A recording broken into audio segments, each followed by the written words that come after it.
Hi friends, ఈరోజు ఈ వీడియోలో పీఎం కిసాన్కు సంబంధించిన 21 విడత డబ్బులు దేశవ్యాప్తంగా రైతుల అకౌంట్లలో ప్రధాని నరేంద్ర మోడీ గారిచే జమ చేయబడుతున్నాయి.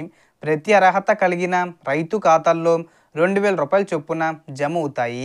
అయితే ముందు నుంచి పీఎం కిసాన్ డబ్బులు తీసుకుంటూ వచ్చిన చాలామంది రైతులు ఈసారి 21 విడత తమ అకౌంట్లో పడలేదు.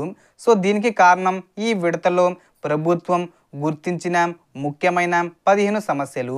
ఇవి ఎవరికైతే ఉన్నాయో వారికి డబ్బులు ఆగిపోయాయి. ఆ కారణాలు ఏమిటో, వాటిని ఎలా సరిచేస్తే 21 విడతతో పాటు వచ్చే 22వ విడత కూడా మీ అకౌంట్లో ఖచ్చితంగా పడుతుందో ఇప్పుడు స్పష్టంగా చెబుతున్నాను. అండ్ వీడియో మీ నచ్చితే లైక్ చేయండి ఫ్రెండ్స్. మీరు చేసే ఒక లైక్ వల్ల ఈ వీడియో ఇంకో 10 మందికి రికమెండ్ అవ్వడం జరుగుతుంది ఫ్రెండ్స్. సో దాని ద్వారా ఈ ఇన్ఫర్మేషన్ అందరూ తెలుసుకోగలరు. సో ఏమాత్రం లేట్ చేయకుండా వీడియోలోకి వెళ్ళిపోదాం. సో మొదటిగా ఈకేవీసీ పూర్తి చేసుకోవడం తప్పనిసరి. ఇది పూర్తి చేయకపోతే డబ్బులు రాకపోవడం సహజం. మీ దగ్గరలోని సిఎస్సి లేదా మీ సేవా కేంద్రాలకు వెళ్ళి ఆధారు, ఓటీపీ ద్వారా సులభంగా ఈకేవీసీ చేయించుకోవచ్చు. దీనిని పూర్తి చేసిన 30-60 రోజుల్లో ఎన్పిసిఐ లింక్ ఉన్న బ్యాంక్ అకౌంట్లో డబ్బులు జమ అవుతాయి. రెండో కారణం, రైతు ఆధార్ కార్డు మీ పట్టాదారు పాస్బుక్తో లింకే ఉండాలి. ఇలా లింక్ కాకపోతే మండల వ్యవసాయ అధికారి ద్వారా దరఖాస్తు ఇచ్చి తహసీల్దారు తర్వాత జిల్లా వ్యవసాయ అధికారుల చేత అప్డేట్ చేయించుకోవాలి. మూడో ముఖ్యమైన కారణం, మీ బ్యాంక్ అకౌంటు ఆధార్తో ఎన్పిసి లింక్ అయి ఉండాలి. ఎన్పిసిఐ లింక్ లేకపోతే కొత్త బ్యాంక్ అకౌంటు లేదా పోస్ట్ ఆఫీస్ అకౌంటు తీసుకుంటే సమస్య పరిష్కారం అవుతుంది. నాలుగో కారణం, 2019 ఫిబ్రవరి తర్వాత జరిగిన భూ మ్యూటేషన్ ఉన్నవారికి మాత్రమే అర్హత ఉంటుంది.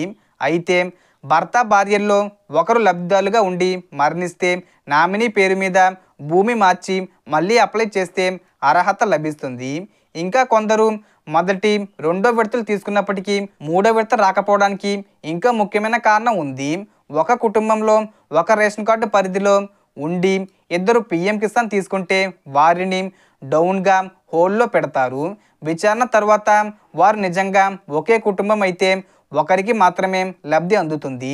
వేరువేరు రేషన్ కార్డులు ఉంటే సమస్య ఉండదు.